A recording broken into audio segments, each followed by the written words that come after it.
Welcome to उड़ान net JRF Gurukul. तो पिछले क्लास में हमने डिस्कस किया था मूर्छना के बारे में।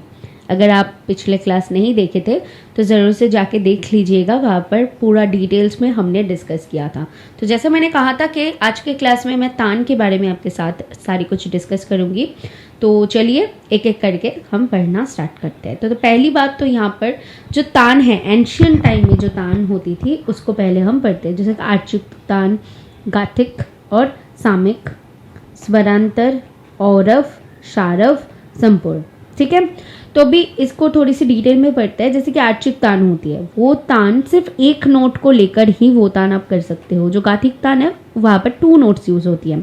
सामिक तान जो है वहाँ पर 3 नोट्स यूज होती है। ऑल्सो इसका जो है ना प्रकार भी है, उद्धत, अनुद्धत और स्वरित। उद्धत जो है हाई पिच में होती है, लो पिच में होती है अनुद्धत, और मिडिल स्वर में होती है स्वरित। ओके, अभी आते हैं स्वरांतर तान में। तो झटझट से हम करेंगे ताकि ज़्यादा से ज़्यादा टॉपिक हम कवर अप कर पाए। तो स्वरांतर जो तान होती है वो 5 नोट्स की होती है, और औरव तान जो होती है 6 नोट्स की होती है। सारव तान जो है 6 नोट्स की होती है। संपूर्ण तान जो है वो 7 नोट्स की होती है। तो अकॉर्डिंग टू भरत मुनि ने क्या कहा है, ये सबसे पहले समझो कि अ तान that use 7 notes in both ascending and descending was not considered a तान but was referred as मूर्छना।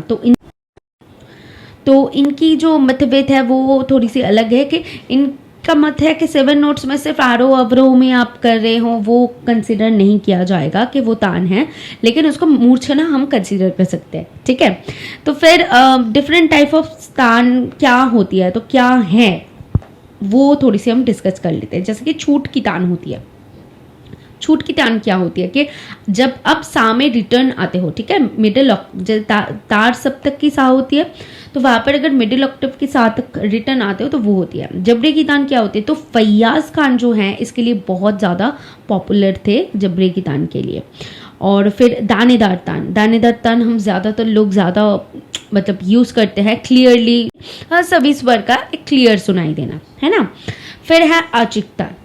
आर्चिक तान वो रिपीटेड एक नोट को, जैसे कि सा सा रे रे गा गा मा मा पा पा धा धा, ऐसे करके वो जाना। ओके, तो इसको हम आर्चिक तान कहते हैं। फिर गमक की तान क्या होती है, जहाँ पर गमक ऑर्नामेंशन होती है। लरण की तान वो है मतलब जहाँ पर हमारा वो नोट्स कोई भी नोट्स 3 टाइम्स यूज हो रहा है, फिर और भी ज़्यादा नोट्स के अराउंड, फिर उसको हम लरण की तान कहते हैं। फिर झटके की तान क्या होती है, व्हेन तान सिंग्स इट्स टेम्पो, लय चेंज हो जाती है।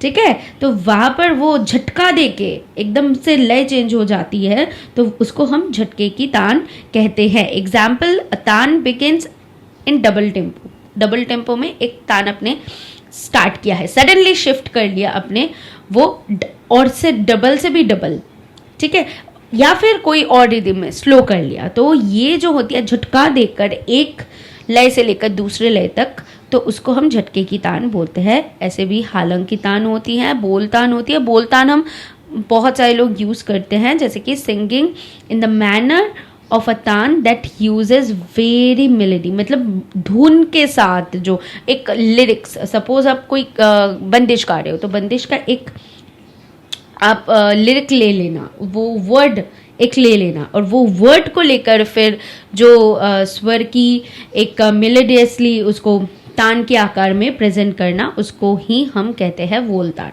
ठीक है, तो बोलतान आप सर्च कर सकते हो। जैसे कि आप पढ़ रहे हो ना चीज़ें, जब आप पढ़ रहे हो तो वो टॉपिक को लेकर क्या होती है दानेदार तान, तो ऐसे सर्च कर लेना, तो उसको सुनना, तो वो ज़्यादातर ना दिमाग में बैठ जाती है पढ़ने से ज़्यादा। तो गमक की तान क्या होती है, थोड़ा सा वो सर्च कर लेना। तो ऐसा एक चीज़ है जो बहुत इंपॉर्टेंट है, इसीलिए मैंने इसको ग्रीन कलर में लिखा है। इसके ऊपर क्वेश्चन कभी कभी बन जाती है कि तोड़ा क्या होती है। तो तान जो है ना, जब आप स्ट्रिंग्स के थ्रू वहाँ पर बेंडिंग होती है, बेंडिंग तो अपने सुनाई होगा ना, तो स्लाइडिंग होती है स्ट्रिंग्स के थ्रू जब होती है सितार में, तो उसको ही तोड़ा कहा जाता है।